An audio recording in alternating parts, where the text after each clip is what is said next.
Today, we're diving into one of history's absolute greatest mysteries. We're talking about a sprawling, incredibly sophisticated civilization that, well, it just vanished. I mean, really, how does that even happen? It sounds like something straight out of a movie, right? But this is a true story. Just try to picture it. A whole network of huge, bustling, super advanced cities with millions of people. And then, poof, they just fade from human memory for thousands of years. That is the puzzle we are tackling. Okay, so let's set the scene. We're going back about 4,700 years.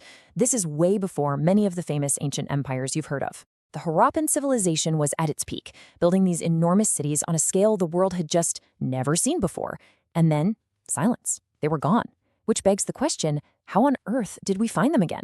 Yeah, see, the story of their rediscovery doesn't actually start in the ancient past. It starts much, much more recently.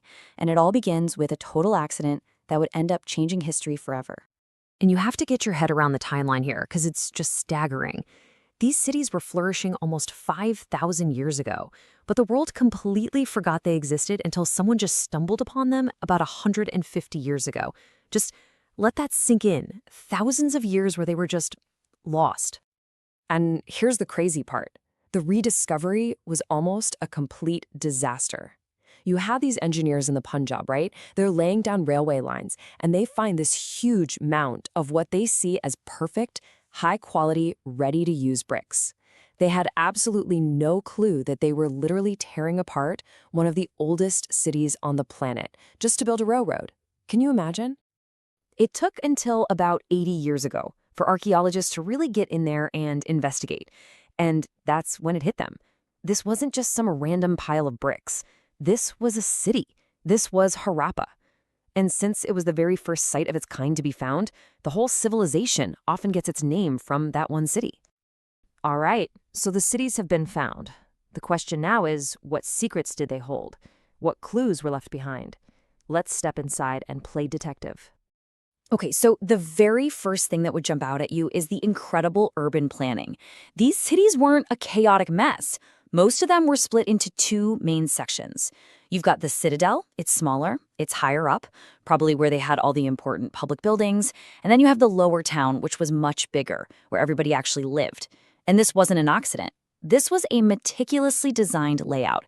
It just screams strong, organized government. And their engineering skills? Wow, just remarkable. The city walls were built with these baked bricks, put together in this interlocking pattern that made them unbelievably strong. We're not talking about your average bricks here. These things were made so well that they're still around today, thousands of years later. In fact, that's exactly why those railway engineers thought they'd hit the jackpot. Now, in some cities, up on the citadel, they've built these truly mind-blowing structures. The most famous one is probably the Great Bath at Mohenjo-daro. And listen, this was not just a swimming pool. It was a masterpiece of engineering. Lined with bricks, coated with plaster, and then sealed with natural tar to make it perfectly watertight. It had steps leading down into it, rooms all around the sides. Archaeologists are pretty sure this was some kind of sacred space, where important people would take special ceremonial baths. But you know what might be the most incredible thing of all? Their drainage system. I mean, they had a sophisticated covered drainage system. Every single house was connected to the drains in the streets. The drains had a gentle slope, so everything flowed away nicely. They even had manholes, inspection holes, so they could clean them out. This tells us something huge. The houses, the streets, and the drains were all planned and built at the same time. That kind of integrated city planning was it was completely unheard of back then. So you've got these incredible, well-planned cities. But they weren't just sitting there in isolation, oh no. They were the buzzing centers of a massive, complex economic engine, a trade network that stretched for thousands of miles. You can just imagine what life in the city was like. It was busy. You had artisans and craftspeople everywhere making all sorts of cool stuff. Archaeologists have dug up tons of it. Beautiful beads, perfectly crafted stone weights, tools made of copper and bronze, and of course, those famous stone seals. And this stuff wasn't just for the folks at home. This was the fuel for a massive trade economy. And their supply chain, it was just extraordinary. Get this, they were sourcing their raw materials from all over the place. Copper came from Rajasthan, but also from as far away as Oman. Tin was brought in from Afghanistan and Iran. Gold came all the way up from Karnataka and the south. This wasn't just a local thing. This was a full-blown international trade network. They were also amazing innovators. They actually invented a material. It's called faience. You can't just go out and dig this stuff up. It's completely artificial. Basically, they take sand or powdered quartz, mix it with a gum to shape it, and then heat it to create this gorgeous, shiny, glassy surface. They used it to make all kinds of luxury goods, like beads, bangles, and these tiny little pots. So you might be wondering, how did they keep track of all this trade? How did they make sure nothing got stolen? Well, a big part of the answer lies in those seals we mentioned. Here's how it worked.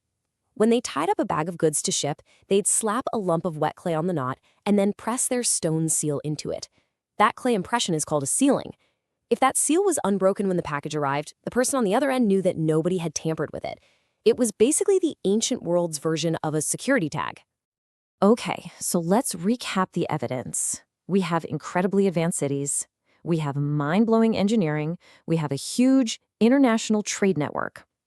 Which brings us right back to the central burning question. Why did it all end? Archaeologists have managed to pinpoint the beginning of the end. It starts around 3,900 years ago.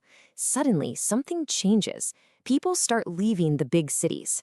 The use of writing, of those special seals, of the standard weights, it all just stops. So, what happened? The honest answer is, we don't know for sure. But there are a bunch of leading theories. Some experts think the rivers, which were the lifeblood of these cities, just dried up. Others blame the environment. Maybe they cut down too many trees for fuel, or their animals overgrazed the land and ruined it. We also have evidence of massive floods in some spots. And then there's the possibility it was all internal, that the rulers just lost control and the whole society fell apart. And this right here, this is the heart of the mystery. See, a flood could take out one city. A river drying up might explain a couple of others in the same area. But not a single one of those reasons can really explain why all the cities across this enormous region were abandoned around the same time. The puzzle is still unsolved. But whatever the reason was, or maybe it was a combination of reasons, the result was clear, and it was devastating. The great cities were emptied out, and places like Mohenjo-daro, garbage literally started piling up in the streets.